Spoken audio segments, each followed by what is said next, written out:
ចាបងប្អូនថ្ងៃនេះប្រកបប្រគេយើងធំសាហាវហ្មងបងប្អូន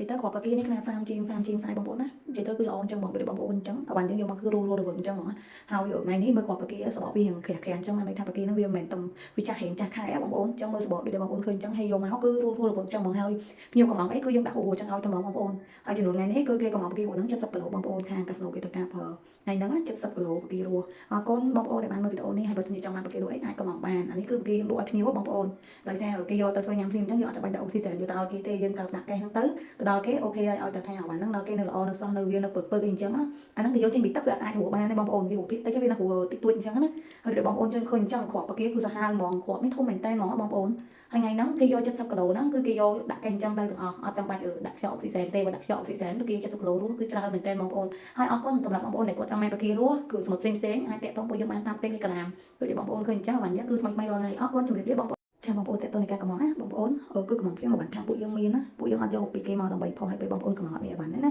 បងប្អូនអាចមើលបានអាវ៉ាន់នេះគឺតែពួកយើងលក់ផ្ទាល់នៅកន្លែងហ្មងនៅហាងយើងផ្ទាល់ហ្មងណាចឹងបងប្អូនចង់បានអីអាចកំងមុនមួយថ្ងៃអីគឺអាវ៉ាន់ហ្នឹងអាចដល់បងប្អូនមុនមួយថ្ងៃណាបងប្អូនពួកគ្រឿងសមុទ្រមាននៅក្នុងស្តុកស្រាប់កំងភ្លាមស្អែកដាក់ឲ្យភ្លាមអរគុណជម្រាបលាបងប្អូន